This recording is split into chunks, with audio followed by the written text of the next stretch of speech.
10 minutes ಮುಗಿಸ್ತಾನೆ.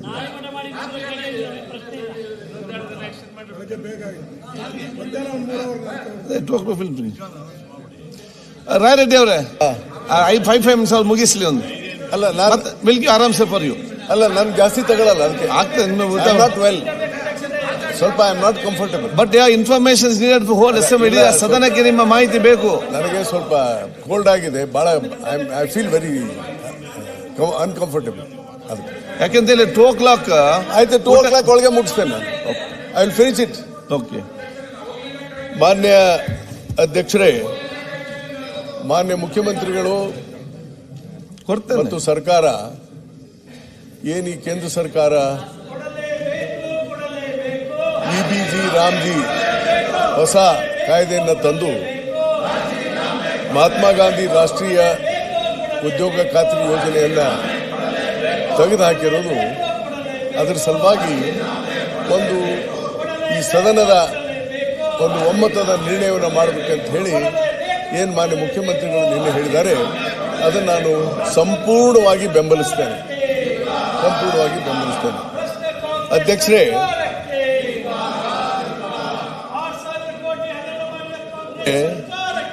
ಈ ಮಹಾತ್ಮ ಗಾಂಧಿ ರಾಷ್ಟ್ರೀಯ ಖಾತ್ರಿ ಯೋಜನೆ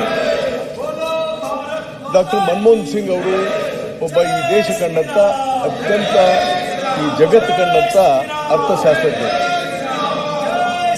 ನಮ್ಮ ದೇಶದಲ್ಲಿ ಸುಮಾರು 70% ಅಷ್ಟು ಗ್ರಾಮೀಣ ಭಾಗ ಇದೆ.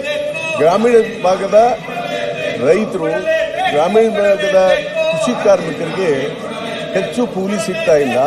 ಅವ್ರಿಗೆ ಉದ್ಯೋಗಾವಕಾಶಗಳನ್ನ ಒದಗಿಸಿಕೊಡ್ಬೇಕು, ಗ್ರಾಮದಲ್ಲಿ ಸಣ್ಣ ಪುಟ್ಟ ಅಭಿವೃದ್ಧಿ ಕೆಲಸಗಳು ಆಗಬೇಕಂತ ಹೇಳಿ ಒಂದು ಹೊಸ ಯೋಜನೆಯನ್ನ ತಂದು, ಇದು ಬಹಳಷ್ಟು ಒಳ್ಳೆಯ ಯೋಜನೆ. ಇದು ನಾವು ಮಾತ್ರ ಹೇಳಿದ್ದಲ್ಲ, ಹಿಂದಿನ ಬಿಜೆಪಿ ಸರ್ಕಾರಗಳು ಕೂಡ ಮುಖ್ಯಮಂತ್ರಿಗಳಾದಂಥವರು ಸಪೋರ್ಟ್ ಮಾಡಿದ್ದಾರೆ. ಹಿಂದೆ ಇದೇ ರಾಜ್ಯ ಸರ್ಕಾರ ಯಡಿಯೂರಪ್ಪನವರಿದ್ದಾಗ, ಬೊಮ್ಮಾಯಿಯವರಿದ್ದಾಗ ಅದ್ರ ಬಗ್ಗೆ ಹೊಗಳಿ ಇವತ್ತು ಮಾತನ್ನು ಬದಲಾಯಿಸಿದವರು ಸರಿಯಲ್ಲ. ಅದೇನೇ ಇರಲಿ, ಒಟ್ಟಾರೆ ಈ ಮಹಾತ್ಮ ಗಾಂಧಿ ರಾಷ್ಟ್ರೀಯ ಗ್ರಾಮೀಣ ಉದ್ಯೋಗ ಖಾತ್ರಿ ಯೋಜನೆಯನ್ನು ತೆಗೆದಿರುವುದನ್ನು ನಾವು ಖಂಡಿತವಾಗಿ ಖಂಡಿಸ್ತೇವೆ ಮತ್ತು ಇದನ್ನು ಮುಂದುವರಿಸಬೇಕು ಅನ್ನೋಂಥ ಮುಖ್ಯಮಂತ್ರಿಗಳ ಮತ್ತು ಸರ್ಕಾರದ ನಿರ್ಣಯವನ್ನು ನಾನು ಖಂಡಿತವಾಗಿ ಬೆಂಬಲಿಸ್ತೇನೆ. ಅಧ್ಯಕ್ಷರೇ, ಮಹಾತ್ಮ ಗಾಂಧೀಜಿಯವರ ಹೆಸರನ್ನು ತೆಗೆದಿರೋದು ಇದು ರಾಷ್ಟ್ರಕ್ಕೆ ಮಾಡಿದಂಥ ಒಂದು ಅಪಚಾರ. ಇದು ಅಪಚಾರ. ಇದು ಮಹಾತ್ಮ ಗಾಂಧಿಯವರ ಹೆಸರನ್ನ ತೆಗಿಬಾರ್ದಾಗಿತ್ತು. ಮೋದಿ ಅವರು ಪ್ರಧಾನಮಂತ್ರಿಗಳಾದ ಮೇಲೆ ಹೆಸರುಗಳನ್ನು ಬದಲಾವಣೆ ಮಾಡುವಂಥ ಒಂದು ಅಭ್ಯಾಸವನ್ನು ಮಾಡ್ಕೊಂಡಿದ್ದೇನೆ. ಅದಕ್ಕೆ ಮುಂದೆ ನಾನು ಉದಾಹರಣೆಗಳನ್ನು ಕೊಡ್ತೇನೆ. ಅದಕ್ಕೆ ಏನಿವತ್ತು ರಾಷ್ಟ್ರಪಿತ ಮಹಾತ್ಮ ಗಾಂಧೀಜಿಯವರ ಹೆಸರನ್ನ ತೆಗೆದಿದ್ರೆ ಈ ದೇಶಕ್ಕೆ ಮಾಡಿದ ಅಪಚಾರ ಅಂತ ಹೇಳಿ ನಾನು ಖಂಡಿಸ್ತೇನೆ.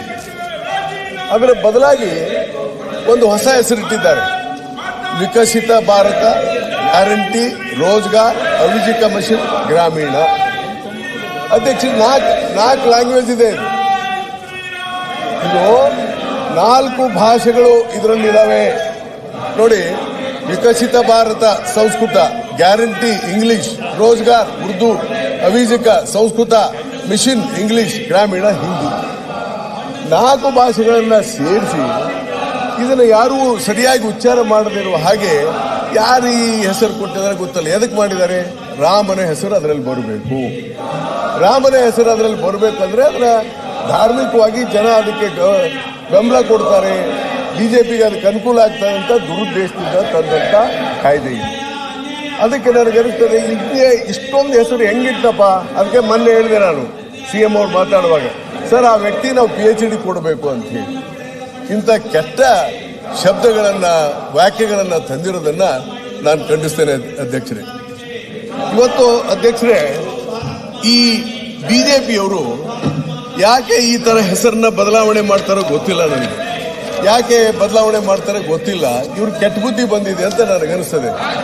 ಅದಕ್ಕೆ ಒಂದು ಅಧ್ಯಕ್ಷ ಒಂದು ಹಾಡು ಹೇಳ್ತೇನೆ, ನಿಮ್ಮ ಪರವಾನಿಗೆ ತೆಗೆದುಕೊಂಡು, ರಾಮನ್ ಹೆಂಗ್ ಮಿಸ್ಯೂಸ್ ಮಾಡ್ತಾರೆ ಅಂತ ಹೇಳಿ. ಸ್ವಲ್ಪ ಕೇಳಿ. ಹಾಡು ಹೇಳ್ತಾರೆ, ಕೇಳಿ. ಸ್ವಲ್ಪ ಒಂದು ಹಾಡು ಹೇಳ್ತೇನೆ, ಕೇಳಿ.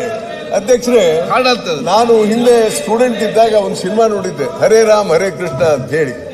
ಅದರಲ್ಲಿ ದೇವಾನಂದ್ ವಾಸ್ ಎ ಹೀರೋ. ಅಲ್ಲಿ ಏನು ಹೆಂಗ್ ಹಾಡು ಹೇಳ್ತಾರೆ ನೋಡ್ರಿ, ಇದು ಸಮಯೋಚಿತವಾಗಿದೆ. ಇದಕ್ಕೆ ಆಯ್ತು, ಸಮಯೋಚಿತವಾಗಿ ದೇಖೋ ದೀವಾನೋ ತುಮ್ ಏಕ್ ಕಾಮ್ ನ ಕರೋ, देखो दीवानो तुम एक काम न करो, राम का नाम बदनाम न करो, राम का नाम बदनाम न करो। देखो देखो ओ बीजेपी दीवाने दोस्तों, ये काम न करो, राम का नाम बदनाम करो। ಯಾಕಿದ್ರೆ ಹಾಡಿದೆ ಅಧ್ಯಕ್ಷರೇ ಅವ್ರಿಗೆ ಜೈ ಶ್ರೀರಾಮ್ ಅಂದಿದ್ದಕ್ಕೆ ಹಾಡು ಹೇಳ್ಬೇಕಾದ್ರು. ಜೈ ಶ್ರೀರಾಮ್ ಅಂತ ಹೇಳಿ ರಾಮನ ಹೆಸರನ್ನ ಬದನಾಮ್ ಮಾಡ್ತಾ ಇದ್ದಾರೆ ಇವರು. ರಾಮನ ಹೆಸರನ್ನ ದಯವಿಟ್ಟು ಬದನಾಮ್ ಮಾಡಬೇಡಿ ಅಧ್ಯಕ್ಷರೇ. ಈಗಾಗಲೇ ನಾನು ಹೇಳಿದಂತೆ ಇದು ಒಂದೇ ಹೆಸರನ್ನ ಚೇಂಜ್ ಮಾಡಲಿಲ್ಲ ಇವರು ಚೇಂಜ್ ಮಾಡಿದ್ದು ಯಾವ್ದು ಅಧ್ಯಕ್ಷರೇ ಅಂದ್ರೆ ಯೋಜನಾ ಆಯೋಗ. ಅಧ್ಯಕ್ಷರೇ, ಯೋಜನಾ ಆಯೋಗಕ್ಕೆ ನೀತಿ ಆಯೋಗ ಅಂತ ಇಟ್ರು. ರಾಜ್ಪಥ್, ಕರ್ತವ್ಯ ಪಥ್, ರಾಜ್ಭವನ್, ಲೋಕ್ ಭವನ್ ಇವೆಲ್ಲ ಸ್ವಾತಂತ್ರ್ಯ ನಂತರ ಹೊಸ ಸರ್ಕಾರ ಬಂದ ತಕ್ಷಣ ಕೊಟ್ಟಿರುವಂತಹ ಹೆಸರುಗಳಿವು, ಐತಿಹಾಸಿಕ ಹೆಸರುಗಳಿವು. ಇದನ್ನು ಬದಲಾವಣೆ ಮಾಡಿದ್ರೆ ಏನ್ ಪ್ರಯೋಜನ? ಬದಲಾವಣೆ ಮಾಡಿದ್ರೆ ಮತ್ತೆ ಅದರ ಜೊತೆಗೆ ಅಧ್ಯಕ್ಷರೇ, ನರೇಂದ್ರ ಮೋದಿಯವರು ಪ್ರಧಾನಮಂತ್ರಿಗಳಾದ್ಮೇಲೆ ಹಿಂದೆ ಡಾಕ್ಟರ್ ಮನಮೋಹನ್ ಸಿಂಗ್ ಅವರು ಏನು ಯೋಜನೆಗಳನ್ನ ತಂದಿದ್ರು, ಆ ಯೋಜನೆಗಳಿಗೆ ಹೊಸ ರೂಪ ಕೊಟ್ಟು ಹೊಸ ಹಣ ಕೊಟ್ಟಿಲ್ಲ. ಇವರು ಬರೀ ಹೆಸರು ಚೇಂಜ್ ಮಾಡಿದ್ದಾರೆ. ನೋಡಿ ಅಧ್ಯಕ್ಷರು, ಎಷ್ಟು ಹೆಸರು ಚೇಂಜ್ ಮಾಡಿದ್ದಾರೆ.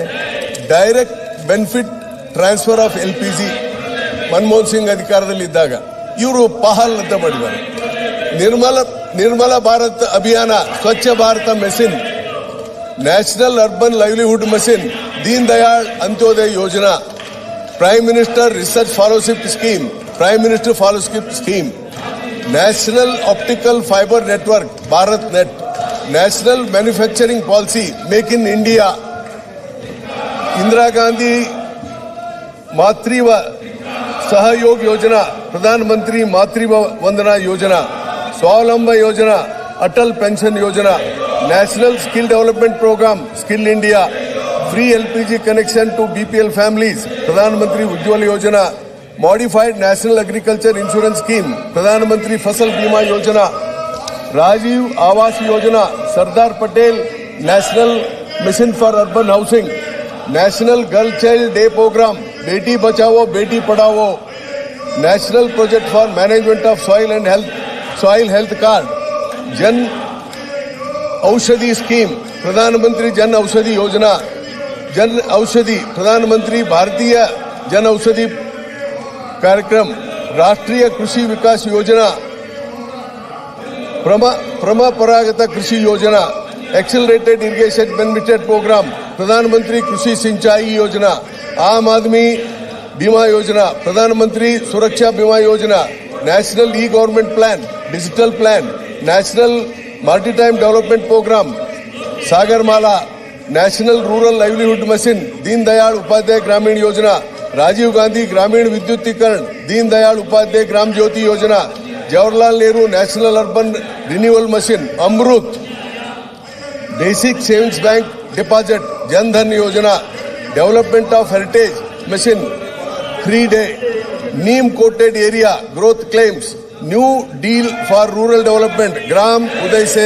Bharat Uday, universal immunisation programme, mission Indradhanush, comprehensive crop insurance scheme, Pradhan Mantri Fasal Bima योजना, इंदिरा आवास योजना, प्रधानमंत्री ग्रामीण आवास योजना, service under ICDS, national nutrition mission.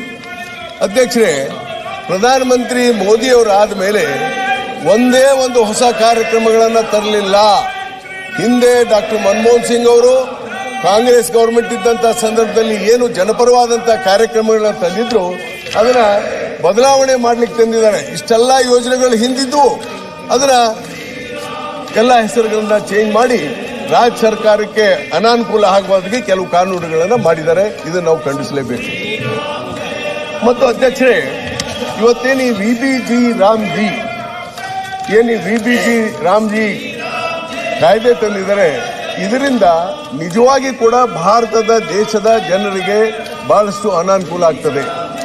ಮೊದಲನೇದಾಗಿ ಬಡವರಿಗೆ, ಕೃಷಿ ಕಾರ್ಮಿಕರಿಗೆ ಆರ್ಥಿಕ ಶಕ್ತಿಯನ್ನು ಕೊಟ್ಟಿತ್ತು, ಆ ಆರ್ಥಿಕ ಶಕ್ತಿಯನ್ನ ಇವರು ಹಿಂತೆಗೆದುಕೊಳ್ತಾ ಇದ್ದಾರೆ. ಮತ್ತು ರಾಜ್ಯಕ್ಕೆ ಇದರಿಂದ ಆರ್ಥಿಕವಾಗಿ ಹೆಚ್ಚು ಬರ್ಡನ್ ಆಗ್ತದೆ, ಅದನ್ನು ಮಾಡಿದ್ದಾರೆ. ಮತ್ತು ಸ್ಪಷ್ಟವಾಗಿ ಸಂವಿಧಾನದ ಉಲ್ಲಂಘನೆ ಮಾಡಿದ್ದಾರೆ. ಸಂವಿಧಾನದ ಉಲ್ಲಂಘನೆ. ಅಧ್ಯಕ್ಷರೇ, ಯಾಕೆ ಸಂವಿಧಾನದ ಉಲ್ಲಂಘನೆ ಆಗಿದೆ ಅಂದ್ರೆ, ವಿಬಿಜಿ ರಾಮ್ಜಿಯಲ್ಲಿ ಕಾಮಗಾರಿಗಳ ಆಯ್ಕೆಯನ್ನ ಗ್ರಾಮ ಸಭೆಯಿಂದ ತೆಗೆದುಬಿಟ್ಟಿದ್ದಾರೆ. ಕೇಂದ್ರ ಸರ್ಕಾರನೇ ತಾವೇ ಅದರ ಯೋಜನೆಯನ್ನ ಎಲ್ಲೆಲ್ಲಿ ಮಾಡಬೇಕಂತೇಳಿ ನಿರ್ಧಾರ ಮಾಡ್ತಾರೆ. ಇದು ಬಹಳ ದೊಡ್ಡ ತಪ್ಪು. This is A clear cut violation of the Indian constitution of article 243A and 74 amendment of the Indian Constitution. 74 Indian constitution amendment ಮಾಡಿ ಗ್ರಾಮಗಳಿಗೆ ಹೆಚ್ಚು ಅಧಿಕಾರವನ್ನು ಕೊಟ್ಟಿದ್ದಾರೆ. ಅದೇ ಆರ್ಟಿಕಲ್ 243A ಹೇಳ್ತಾ ಇದೆ. Article 243 is clear cut violation of this programme. ಮತ್ತು ಅದ್ರ ಜೊತೆಗೆ ಅಧ್ಯಕ್ಷರೇ, ಇನ್ನೊಂದು ಪ್ರಮುಖವಾಗಿ 1983ರಲ್ಲಿ 1983ರಲ್ಲಿ ಸರ್ಕಾರಿಯ ಕಮಿಷನ್ ಒಂದು ರಿಪೋರ್ಟ್ ಕೊಡ್ತು. ಸರ್ಕಾರಿಯ ಕಮಿಷನ್ ಅಲ್ಲಿ very categorically they said it is accepted by the government of India. ಈಗಲೂ ಅದು ಜಾರಿಯಲ್ಲಿದೆ. ಆರ್ಟಿಕಲ್ 262 ಪ್ರಕಾರ ಯಾವುದೇ ಕೇಂದ್ರ ಸರ್ಕಾರ ಯೋಜನೆಗಳನ್ನು ತೆಗೆದುಕೊಂಡಾಗ ಅಂತರ್ರಾಜ್ಯಗಳ ಜೊತೆಗೆ ಚರ್ಚೆ ಮಾಡಿ ಯೋಜನೆಗಳನ್ನು ತೆಗೆದುಕೊಳ್ಬೇಕು. ಆದ್ರೆ ಇವ್ರು ಏಕಾಏಕಿ ಯಾವ ರಾಜ್ಯ ಸರ್ಕಾರ ಕೇಳಲಿಲ್ಲ, ಯಾರು ಕೇಳಲಿಲ್ಲ, ಸರ್ವಾಧಿಕಾರಿಗಳಂತೆ ತಾವು ಕಾಮಗಾರಿಯನ್ನು ತೆಗೆದುಕೊಂಡಿದ್ರಿಂದ it is a financial burden on the state. It is a clear cut violation of the Sarkaria commission recommendations under article 262. ಅಂದ್ರೆ ಅಧ್ಯಕ್ಷರೇ, ಈ ಕಾಯ್ದೆ ಬಂದಿದ್ರಿಂದ ಸಂವಿಧಾನದ ಉಲ್ಲಂಘನೆ ಆಗಿದೆ, ಸ್ಪಷ್ಟವಾದಂತ ಸಂವಿಧಾನದ ಉಲ್ಲಂಘನೆ. ನಾನು ಎರಡು ಆರ್ಟಿಕಲ್ ಹೇಳಿದೆ, ಗ್ರಾಮ ಸಭೆಗಳು ಒಂದು ಮತ್ತಿದು. ಹೀಗಾಗಿ ಇದನ್ನು ತಕ್ಷಣವೇ ಕೇಂದ್ರ ಸರ್ಕಾರ ವಾಪಸ್ ತೆಗೆದುಕೊಳ್ಬೇಕು ಅನ್ನೋಂಥ ಮಾತನ್ನ ಹೇಳಲಿಕ್ಕೆ ಇಚ್ಛೆಪಡ್ತೇನೆ ಅಧ್ಯಕ್ಷರೇ. ಇನ್ನು ನಾನು ಹೇಳಲಿಕ್ಕೆ ಇಚ್ಛೆಪಡೋದು ಅಧ್ಯಕ್ಷರೇ, ಈ ನರೇಗಾ ಕಾಯ್ದೆಯನ್ನ ತೆಗೆದಿದ್ರಿಂದ ನೋಡಿ, ಪ್ರತಿ ವರ್ಷ ಬೇರೆ ಬೇರೆ ರಾಜ್ಯಗಳಲ್ಲಿ ಸುಮಾರು 80ರಿಂದ 90% ಕೃಷಿ ಕಾರ್ಮಿಕರು ಬಹಳ ಸಂತೋಷದಿಂದ ಇದರಲ್ಲಿ ಭಾಗಿಯಾಗಿ ಒಬ್ಬ ವ್ಯಕ್ತಿ ಒಂದು ವರ್ಷಕ್ಕೆ 37,000 ರೂಪಾಯಿ ಹಣವನ್ನ ಈ ಯೋಜನೆಯಿಂದ ತೆಗೆದುಕೊಳ್ತಾ ಇದ್ರು. 37,000 ಬಿಕಾಸ್ 370 into 100 days 370 ರೂಪಾಯಿ ಕೊಡ್ತಾ ಇದ್ರು ಇಂಟು 100 days. ಕ್ಲಿಯರ್ ಆಗಿ ಒಬ್ಬ ವ್ಯಕ್ತಿ 37,000 ಹಣ ಬರ್ತಾ ಇತ್ತು. ಈಗಿನ ಮೇಲೆ ಬರೋದಿಲ್ಲ ಇದರಲ್ಲಿ, ಯಾಕಂದ್ರೆ ಎಲ್ಲರಿಗೂ ಬರೋದಿಲ್ಲ. ಇವರು ಕೇಂದ್ರ ಸರ್ಕಾರವೇ ಈ ಯೋಜನೆ ಎಲ್ಲಿ ತಗೋಬೇಕಂತ ನಿರ್ಧಾರ ಮಾಡ್ತಾರೆ. ಅಂದ್ರೆ ಇವರು ಪಕ್ಷಪಾತ ನಿಜವಾಗ್ಲೂ ಮಾಡ್ತಾರೆ. ಎಲ್ಲ ಯೋಜನೆಗಳನ್ನ ಎಲ್ಲ ಪಂಚಾಯತಿ ಕೊಡೋದಿಲ್ಲ. ಹೀಗಾಗಿ ಅಧ್ಯಕ್ಷರೇ, ಏನ್ ಬಡವರಿಗೆ ಇವರು ಅನ್ಯಾಯ ಮಾಡಿದ್ದಾರೆ, ಇದನ್ನ ಯಾರು ಜನ ಕ್ಷಮಿಸೋದಿಲ್ಲ ಅಂತ ನಾನು ಆ ಮಾತು ಹೇಳ್ತೇನೆ. ಅದಕ್ಕೆ ಅವ್ರು ನಾರಾಯಣ ಸ್ವಾಮಿ ಹೇಳಿದ್ರು, ಅವರು ಇದನ್ನಾಗಿ ಹೇಳಿದ್ರು, ನಿಮ್ಮನ್ನು ಹೊಡಿತಾರೆ ಜನ ಅಂತ. ಯಾಕೆ ಹೇಳಿದ್ರು ಅಂದ್ರೆ, ಎಷ್ಟು ಜನಕ್ಕೆ ಅನಾನುಕೂಲ ಆಗ್ತದೆ. 37,000 ರೂಪಾಯಿ ಒಬ್ಬ ವ್ಯಕ್ತಿಗೆ ಆರ್ಥಿಕ ಇದನ್ನು ತೆಗೆದು ಹಾಕಿದ್ದೀವಿ. ಇದು ನಿಜ. ಆಮೇಲೆ ಅಧ್ಯಕ್ಷರೇ, 2024-25ನೇ ಸಾಲಿನಲ್ಲಿ ಕರ್ನಾಟಕ ನರೇಗಾ ಯೋಜನೆಯಲ್ಲಿ 6,348 ಕೋಟಿ ರೂಪಾಯಿಗಳನ್ನ ಯೋಜನೆಯನ್ನ ತೆಗೆದುಕೊಂಡಿದೆ. During 24-25 6,348 crores. ಅದರಲ್ಲಿ ನಾವು ಕೊಡ್ತಾ ಇದ್ದಿದ್ದು ಬರೇ 434 ಕೋಟಿ ಮಾತ್ರ. ರಾಜ್ಯ ಸರ್ಕಾರ 434 ಕೋಟಿ ಕೊಡ್ತಾ ಇತ್ತು. ಈ ಹೊಸ ಕಾಯ್ದೆಯಿಂದ ಈಗ 125 ಡೇಸಿಗೆ ಮಾಡಿದ್ದಾರೆ. 100 ಡೇಸ್ ಇದೆ 125. ಫಾರ್ ಎಕ್ಸಾಂಪಲ್ 6,824 ಕೋಟಿನೇ ಕೊಟ್ರಂತೆ ಇಟ್ಕೊಳ್ಳಿ ಅವರು. ಈ ಯೋಜನೆಯಿಂದ ಕರ್ನಾಟಕಕ್ಕೆ 2,418 ಕೋಟಿ ಕೊಡಬೇಕಾಗುತ್ತೆ. 2,418 crores ಕೊಡಬೇಕಾಗುತ್ತೆ. This is a big loss for the Karnataka. ಎಷ್ಟೊತ್ತಿದೆ? ಇನ್ನೊಂದು 3-4 ಮಿನಿಟ್ಸ್ ಮುಗಿಸ್ಬಿಡ್ತೇನೆ. ನನಗೂ ಸ್ವಲ್ಪ ಹುಷಾರಿಲ್ಲ, ನನಗೆ ಸ್ವೆಟ್ಟಿಂಗ್ ಬರ್ತಾ ಇದೆ. ಓಕೆ, ಕೊಡ್ತೇನೆ ಅಧ್ಯಕ್ಷರೇ. 2,418 crores we have to pay unnecessarily for this program. It is a burden on the state government. ನಿನ್ನೆ ಮುಖ್ಯಮಂತ್ರಿಗಳು ತಮ್ಮ ಪ್ರಾರಂಭಿಕ ಭಾಷಣದಲ್ಲಿ ಹೇಳಿದರು, ಈಗಾಗಲೇ 15ನೇ ಹಣಕಾಸು 16ನೇ ಹಣಕಾಸಿನಲ್ಲಿ ನಮಗೆ ಸಾಕಷ್ಟು ಹಣ ರಾಜ್ಯಗಳಿಗೆ ಬರ್ತಾ ಇಲ್ಲ, ಇದರಿಂದ ಮತ್ತೆ ನೀವು ನಮಗೆ ಹೆಚ್ಚಿನ ಹೊರೆಯನ್ನು ಹೊರಿಸ್ತಾ ಇದ್ದೀರಿ, ಇದು ರಾಜ್ಯಗಳಿಗೆ ಮಾಡಿದ ಅನ್ಯಾಯ ಅನ್ನೋದನ್ನು ಹೇಳಿದರು. ಮತ್ತು ಅದ್ರ ಜೊತೆಗೆ ಈ ಪ್ರೋಗ್ರಾಮ್ ಅನ್ನ ಇವರು ತೆಗೆದುಹಾಕಿ ಮಹಾತ್ಮ ಗಾಂಧಿ ಹೆಸರಿನಲ್ಲಿ ಇದನ್ನು ಮಾಡಿ ರಾಜ್ಯ ಸರ್ಕಾರಗಳ ಜೊತೆ ಮಾತನಾಡಿ ಚರ್ಚೆ ಮಾಡಿ ಎಷ್ಟು ಹಣ ಕೊಡ್ತೀವಿ ಅನ್ನೋದನ್ನ ಇನ್ನೂ ಸ್ಪಷ್ಟವಾಗಿ ಹೇಳ್ಬೇಕಂತ ಒತ್ತಾಯವನ್ನ ನಾನು ಮಾಡ್ತೇನೆ ಅಧ್ಯಕ್ಷರೇ. ಮತ್ತಿನ್ನು ಕೊನೆಯದಾಗಿ ಅಧ್ಯಕ್ಷರೇ, ನಾನು ಹೇಳಲಿಕ್ಕೆ ಇಚ್ಛೆ ಪಡ್ತೇನೆ. ಇವತ್ತು ನೋಡಿ ಅಧ್ಯಕ್ಷರೇ, ಈ BBG ರಾಮ್ಜಿ ಏನಾದರೂ ಜಾರಿಗೊಳಿಸಿದ್ರೆ ವುಮನ್ ಎಂಪ್ಲಾಯ್ಮೆಂಟ್ ಏನಿತ್ತಲ್ಲ ಮುರಿದೋಗ್ತದೆ. ಯಾಕಂದ್ರೆ ಸುಮಾರು 53%, ಇನ್ನೇ ಮುಖ್ಯಮಂತ್ರಿಗಳು ಹೇಳಿದಾಗೆ 53% of the woman are participating in this programme Mahatma Gandhi NREGA ಯೋಜನೆಯಲ್ಲಿ. ಈಗ ಅದೆಲ್ಲ ಹೊರಟೋಗ್ಬಿಡ್ತದೆ. ಹೀಗಾಗಿ ಅಧ್ಯಕ್ಷರೇ, ಇದು ಮಹಿಳೆ ಕೃಷಿ ಕಾರ್ಮಿಕರಿಗೆ ಮಾಡಿದಂತ ಬಹಳ ದೊಡ್ಡ ಅನ್ಯಾಯ ಅಂತ ನಾನು ಹೇಳಲಿಕ್ಕೆ ಇಚ್ಛೆ ಪಡ್ತೇನೆ. ಮತ್ತು ಇದಾದ್ಮೇಲೆ ಅಧ್ಯಕ್ಷರೇ, ಈ 60 ದಿನಗಳ ಏನು ಉದ್ಯೋಗ ಕೊಡಬೇಕಲ್ಲ, ಅವ್ರು ಏನು ಹೇಳಿದ್ದಾರೆ, ಅವರು ನಿಗದಿಪಡಿಸಿದ ದಿನಗಳಲ್ಲಿ ಇವ್ರು ಕೆಲಸ ಮಾಡಬೇಕು. ಯಾರು? ಕೃಷಿ ಕಾರ್ಮಿಕರು. ಯಾವಾಗ ಅಗ್ರಿಕಲ್ಚರ್ ಇದಿರೋದಿಲ್ಲ ಅಂತ ಹೇಳಿ ಕೆಲವು ಕಂಡೀಷನ್ ಹಾಕಿರೋದು ಇದು ಸರಿಯಲ್ಲ. ಮತ್ತು ಈ 125 ಡೇಸ್ ಅಂತ 100 to 125 ಡೇಸ್ ಅಂತ ಏನು ಮಾಡಿದ್ದಾರೆ, ಇದರಲ್ಲಿ ಸ್ಪಷ್ಟತೆ ಇಲ್ಲ. ಏನು ಮಾಡ್ತೇವೆ ಹೋಗ್ತೇವೆ ಅಂತ ಹೇಳಿ ಏನೂ ಇಲ್ಲ. ಮತ್ತು ಈಗಾಗಲೇ ನಾನು ಹೇಳಿದಂತೆ ಫಂಡಿಂಗ್ ಇದು ಈ ಫೆಡರಲ್ ಸ್ಟ್ರಕ್ಚರ್ ನಮ್ದೇನು ಒಂದು ಒಕ್ಕೂಟ ವ್ಯವಸ್ಥೆ ಇದೆ, ಒಕ್ಕೂಟ ವ್ಯವಸ್ಥೆಯಲ್ಲಿ ಒಂದು discrimination to the various states. ಈಗ ಉದಾಹರಣೆಗೆ ಕಾಂಗ್ರೆಸ್ ಸರ್ಕಾರ ಇದೆ ಕರ್ನಾಟಕ, ಮುಗಿತು, ತೆಲಂಗಾಣದಲ್ಲಿದೆ. ಆ ರಾಜ್ಯಕ್ಕೆ ಏನೋ ಅನುಕೂಲ ಮಾಡಿಕೊಡ, ಯಾಕಂದ್ರೆ ಅಧಿಕಾರ centralise, it has been centralise. ಹೀಗಾಗಿ ಮೋದಿಯವರ ಕೇಂದ್ರ ಸರ್ಕಾರ, ಬಿಜೆಪಿ ನೇತೃತ್ವದ ಸರ್ಕಾರ ಈ ತಾರತಮ್ಯವನ್ನು ಮಾಡಲಿಕ್ಕೆ ಬಹಳ ಅನುಕೂಲತೆ ಆಗಿದೆ. ತನ್ನ ವಿರುದ್ಧ ಇರುವಂತಹ ಸರ್ಕಾರಗಳಿಗೆ ತಾರತಮ್ಯವನ್ನ ಮಾಡಲಿಕ್ಕೆ ಆಗುತ್ತೆ. ಇನ್ನು ಕೊನೆಯದಾಗಿ ಅಧ್ಯಕ್ಷರೇ, ಇದು ಕೃಷಿ ಮತ್ತು ಕೃಷಿ ಕಾರ್ಮಿಕರು ಭಾಗವಹಿಸಿ ಅವರಿಗೆ ಲಾಭ ಆಗೋದಿಲ್ಲ. ಇದ್ರಾಗೆ ಈಗ ದೇ ಹ್ಯಾವ್ ಪರ್ಮಿಟೆಡ್ ಕಾಂಟ್ರಾಕ್ಟರ್ಸ್ ಹೋಗಿ ದೊಡ್ಡ ಕೆಲಸ ಮಾಡಬಹುದು ಅಂತ ಹೇಳಿದ್ರೆ ಇದು ಬಹಳ ಬೋಗಸ್ ಆಗುತ್ತೆ. ಈಗ ಅಧ್ಯಕ್ಷರೇ, ಈ ಮಹಾತ್ಮ ಗಾಂಧಿ ರಾಷ್ಟ್ರೀಯ ಖಾತ್ರಿ ಯೋಜನೆಯಲ್ಲಿ ಡೈರೆಕ್ಟ್ ಬೆನಿಫಿಷರಿಗೆ ಟ್ರಾನ್ಸ್ಫರ್ ಆಗ್ತಾ ಇತ್ತು ಹಣ 37,000. ಅದಕ್ಕೆ ಇದು ಒಂದು BBG ರಾಮ್ಜಿ ಜನ ವಿರೋಧಿ ಕಾಯ್ದೆ, ಬಡವರ ವಿರೋಧಿ ಕಾಯ್ದೆ, ಒಂದು ನಮ್ಮ ದೇಶದ ಒಕ್ಕೂಟ ವ್ಯವಸ್ಥೆಯ ವಿರುದ್ಧ ಕಾಯ್ದೆ. ಹೀಗಾಗಿ ಇದನ್ನು ನಾನು ಖಂಡಿಸ್ತೇನೆ. ಮತ್ತು ಏನ್ ನಮ್ಮ ಸದನ ನಿರ್ಣಯವನ್ನ ಮಾನ್ಯ ಮುಖ್ಯಮಂತ್ರಿಗಳಿರಂತೆ ಸಲಹೆ ತಂದು ಖಂಡಿತವಾಗಿ ನಾನು ಬೆಂಬಲಿಸಿ ನಾನು ನನ್ನ ಮಾತನ್ನು ಮುಗಿಸ್ತೇನೆ. ನಮಸ್ಕಾರ. ಈಗ ಮತ್ತೆ ರಿಜ್ವಾನ್, ಮತ್ತೆ ಊಟ ಆದ ನಂತರ ರಿಜ್ವಾನ್ ಮಾತಾಡ್ತಿ.